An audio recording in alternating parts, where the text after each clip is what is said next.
Yo, what is going on, everyone? My name is Nick, or the Notorious Fantasy, and in today's video, we're going to be talking about the most undervalued running backs for fantasy football in 2021. These are going to be the players that aren't being drafted at the correct spot, in my opinion. They're going a little bit later than I would be willing to pull the trigger on them in draft, so I figured we could talk about them today. In this video, we're going to be going over 5 undervalued running backs for fantasy football in 2021. If you guys do end up enjoying this video at any point and are new to my channel, please make sure that you hit that subscribe button down below, because not only is it free, I put out content every single day to help you guys win your 2021 fantasy football league. So without further ado, let's get into it. The first running back that I want to be talking about today is running back Chris Carson of the Seattle Seahawks. Now, Chris Carson to me has a pretty decent name in the case of fantasy, how he's just a pretty solid running back, and every single year it seems like he is undervalued, and the trend is continuing going into 2021. Based upon Underdog's ADP, he is currently picked 34.2 off the board, which to me seems a little bit low as a guy that I could easily see finishing as a top 12 running back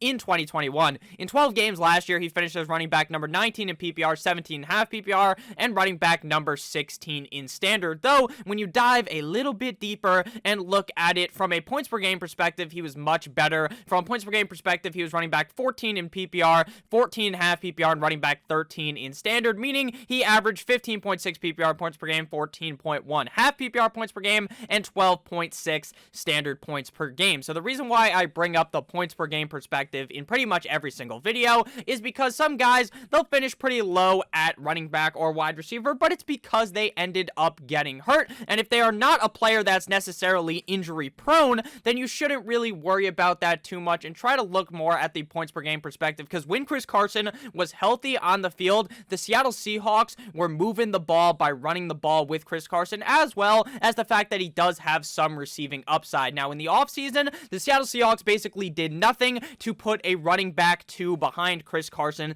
that would in any bit scare me. They don't have anyone behind him that worries me at all, so that's obviously a big bonus for Chris Carson, who is 6 foot tall, 218 pounds, and only 26 years old. Now, with Chris Carson, obviously last year, his stats are not going to be super duper amazing, right? Because he only played in 12 games, having 141 carries for 681 rushing yards, which as well as having 46 targets, which equated to 37 receptions and 9 total tugs last season. So his numbers weren't necessarily amazing, but again, it's because he was injured at points in the season. In 2019, he played in a full 15-game slate and had over 1,200 rushing yards, finishing 5th at the running back position in rushing yards and 10th at the running back position in total touchdowns with 9. So this guy is a legitimate running back that should be getting a lot more praise than he currently does, and because of that, that's why we have to talk about him today, because the guy, frankly, is not getting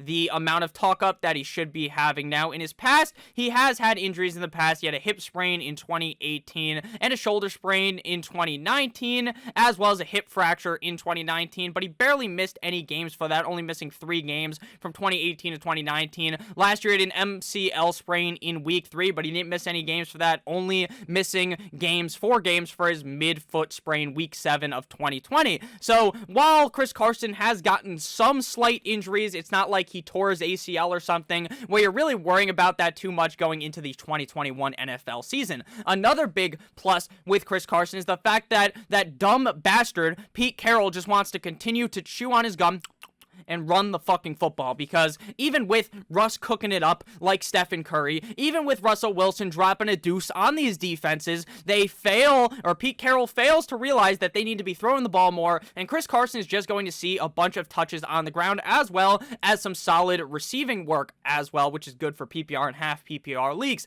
So I think that Chris Carson is being severely undervalued at this point in the offseason, and based upon what we've seen in 2018, 2019, I think that he's going to continue to be undervalued year in, year out, unless, of course, he really balls out this season. But again, in 2019, he had an excellent season, 1,200 plus rushing yards, and people are still putting disrespect on Chris Carson, named Rashad Penny behind him. In the wise words of Conor McGregor, will do fucking nothing, all right? He's not going to do anything behind Chris Carson to make him lose his job or anything. So Chris Carson is a legit running back, and going at the value, he seems like a no-brainer pick around the 30s of your draft. So next guy to talk about here is running back Kareem Hunt of the Cleveland Browns. Now, he goes slightly later. His underdog ADP is 51.6. Now, I understand the reasoning why people don't like to draft Kareem Hunt. That's because he is obviously the running back 2 in this offense. He is so clearly behind 9-inch Nicholas Chubb. But does that mean that Kareem Hunt shouldn't be drafted highly? No, in my opinion. I think that he is an ultra-safe running back going in the middle rounds of your draft. In 16 games last year, finishing as running back 10 in PPR, 10 in half PPR, and 10 in standard. But this is another reason why you want to be looking at points per game perspective, because he wasn't as great as a top 10 running back. That's just because he played in 16 games, and the fact that 9-inch Nicholas Chubb ended up getting hurt, averaging 13.7 PPR points per game, 12.5 half PPR points per game, and 11.3 standard points per game, meaning from a points per game perspective, he was running back 22 in PPR, 21 in half PPR, and running back 20 in standard. But even at those numbers, he is a very safe running back 2 or 3 on your team. He's a guy that week in, week out, you want 10 points, you just throw him in your roster spot, you play him, and he has the potential to score 20, 25 points, especially if the Browns' offense is as good as I think it can be with a strong defense. A strong defense means you're going to be running the rock more, and we've seen it with Chris Carson involved in this Browns offense, that Nick Chubb's receiving value goes down on a dip to the depths of fucking hell, because he literally doesn't get any receptions when Kareem Hunt is in the lineup, which is bad for Chubb, very good for Kareem Hunt. And don't just think because Nick Chubb is like a first-round pick that Kareem Hunt doesn't have any value, because last season he had 198 carries, 11th most at the running back position, and people just dub him as a pass-catching running back. 841 rushing yards, 15th highest at the running back position, 51 targets, for a grand total of 38 receptions and 304 receiving yards, and 11 total tugs on the season. Even Robert Kraft would be happy with that amount of tugs. 7th highest at the running back position. So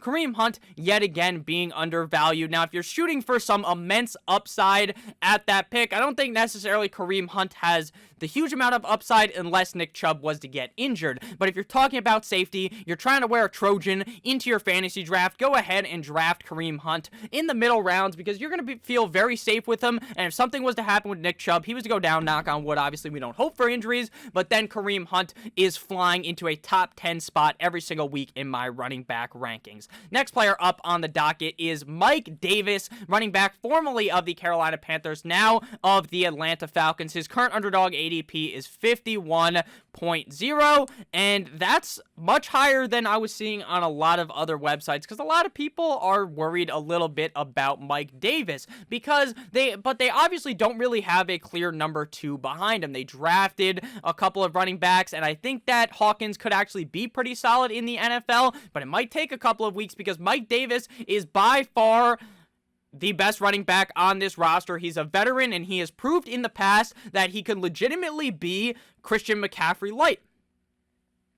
Why do I say that? Because he fucking did it last year in Carolina. In 15 games, finished as running back 12 in PPR, 15 in half PPR, and running back 18 in standard, averaging 13.8 PPR points per game, 11.8 half PPR points per game, and 9.8 standard points per game. Meaning from a points per game perspective, he was running back 21 in PPR, 27 in half PPR, and running back 30 in standard. But in reality, that does not tell you the whole tale of what Mr. Mike Davis is, because when Christian McCaffrey is missing these games, Mike Davis is averaging 15 plus points a game. He is just going to be a guy that went out there last season and put on a clinic for the Carolina Panthers, and the Panthers weren't even a good team last year. Now, the Atlanta Falcons obviously have Matt Ryan, but if you look at Matt Ryan's past, he was pretty solid at dumping the ball off to a guy named Devonta Freeman, who has fallen. I don't even think he's on an NFL team. But that was a guy that was a really good running back in the past. And again, it's not going apples to fucking oranges here. It's pretty clear that Mike Davis is a very solid receiving back in the NFL. And if he is given the touches in Atlanta, which should be a team that is scoring a lot of points, you got Matt Ryan, you got Julio, maybe. you maybe have Julio. Again, that is something that I've talked about a decent amount. That's not really for this video, but maybe Julio is there. Calvin Ridley's definitely there. Kyle Pitts, Hayden Hurst, and you got Mike Davis. Mike Davis is going to be injected into this offense where they are going to be able to run the ball. And if they're not able to run the ball, which the Panthers weren't really able to run the ball all that much for Mr. Mike Davis, he's still going to be getting a decent amount of targets. Had 70 targets last season, 5th most at the running back position for 59 receptions and 373 receiving yards. He also had 165 carries for 642 rushing yards and 8 total touchdowns on the season. So Mike Davis is definitely a talented running back, and while I think there is some reasoning to kind of fade him a little bit, I think he legitimately has running back 1 potential week in and week out, and at the value you can get him at, I am very happy selecting Mr. Mike Davis in the middle rounds of my draft. Next up, we have my boy, the Gus Edwards, running back of the Baltimore Ravens. Now, we're about 10 minutes into this video, so if you guys have ended up enjoying thus far, please make sure to hit that subscribe button down below. Now, with Gus Edwards, it's kind of a complicated situation to draft him thinking he's going to be the running back 1 on the team, because he's not going to be. We are at the point where these guys aren't going to be getting a shit ton of carries, but he's on the Ravens. The Ravens like to run the ball.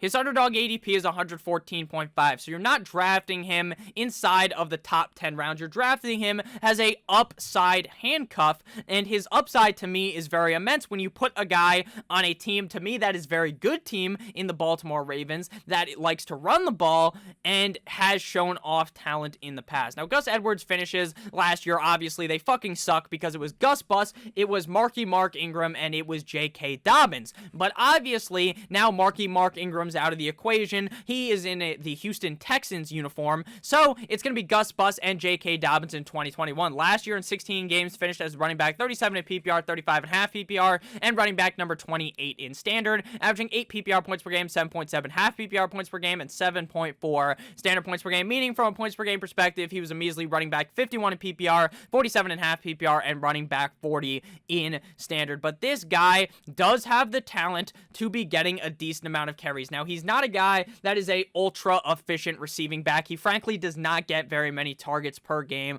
Just 14 targets last season, 9 receptions, and a grand total of 129 receiving yards. But what you have to understand is on the ground, this guy is a menace. 144 carries, 28th highest at the running back for 724 rushing yards, 19th highest at the running back position. And he was 19th highest at the running back position in rushing yards in offense with a 3-headed running back approach.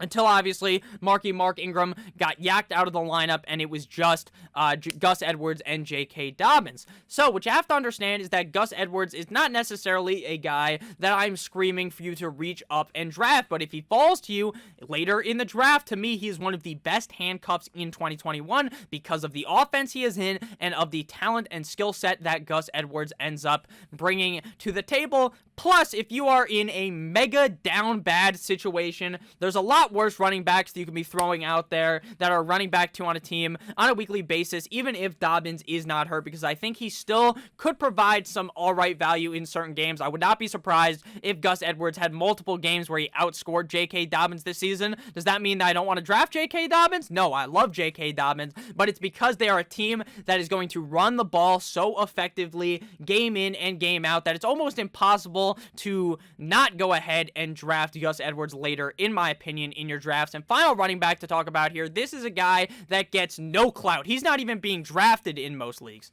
Now, the reason why James White isn't getting drafted is for some relatively good reasons. Last year, I was all about the James White train. I almost said James Robinson. Sad times there for James Robinson. But James White, I was really happy about James White in 2021. 2020, I read all the stats about how Cam Newton and Christian McCaffrey, he dumped the ball off to Christian McCaffrey. James White is just like that. Obviously not as talented, but still pretty solid. James White should have won the Super Bowl MVP when they beat the ever-living shit out of the Atlanta Falcons in that comeback game. Sorry to you Atlanta fans, but James White is very talented, but he just was not given the opportunity last season. So the question is, well, again, he's going off the board, underdog ADP, 197.5, so he's just literally like the last pick of your draft. That's going even further back than drafts, but in your redraft league, he's probably going to either go undrafted or be like the last round pick. So he's a dart throw, but he's a dart throw to me that provides a lot of value because I just think we didn't see all of what James White was capable of in 2021. Now, again, I might just be hooking on to the past, right? I might just be thinking about the great years of James White because, frankly, last season, he only had a couple of good games. Week 4 up against Kansas City was running back 21. Week 6 against Denver, running back number 9. Running back 15 and 15. 2 weeks in a row, week 11 and week 12. And then finished off the year against the Jets as running back 23. So he had a couple of decent games, but nothing all that special. Now, why was that? Is that because of Cam Newton? Or is that just because the New England Patriots offense was limp dick last season? It, to me, might be a combination of the two, but I'm thinking now with a better New England offense, with a defense that's stronger, that James White should be better in 2021. Now, again, I might just be grasping at straws here, but when you look at his target numbers, it almost seems like there's bound to be a bounce back season for Mr. James White, who finished as running back 42 in PPR, 47.5 PPR, and 57 in standard last year, playing in 14 games, averaging 8.3 PPR points per game, 6.6 half PPR points per game, and 4.8 standard points per game, meaning from a points per game perspective, he was running back 50 in PPR, 57.5 PPR, and running back 66 in standard. That's 3 running back spots off of being very nice, I like, at running back 69, so the target numbers, again, very high. 62 targets last year, 9th highest at the running back position. 49 receptions, 9th highest at the running back position. He had 375 receiving yards, 8th highest at the running back position, but the carry totals just were not there. He only got 2.5 carries a game, 35 carries total on the season, 82nd at running back, 125 rushing yards, 88th at running back, and 3 total touchdowns. Now, Sony Michel seems like he's going to be out of the door relatively soon. James White is the veteran running back in this backfield, and I just feel as though he's going to be much more useful than a lot of people believe he will be. Now, again, he might suck, but he is a guy that you are drafting with your last fucking pick in the draft, so I'm pretty confident in taking that shot. Kobe from 3. Shout out to Kobe, obviously, for reaching the Basketball Hall of Fame yesterday. So thank you guys all so much for watching this video. Let me know what you guys think about these running backs. Are you thinking maybe they're valued correctly, they're not undervalued, or maybe you think these guys are overvalued? Let me know down below in the comment section. I love each and every single one of you guys so much. Thank you guys for everything. Again, we just reached 12.2 thousand subscribers. Very nice. So we're gonna keep on grinding every single day. I'll see you beautiful bastards tomorrow with another video. What will it be? I don't even know. I love you guys. Have a great rest of your guys' day. Make sure to stay safe as always. Goodbye.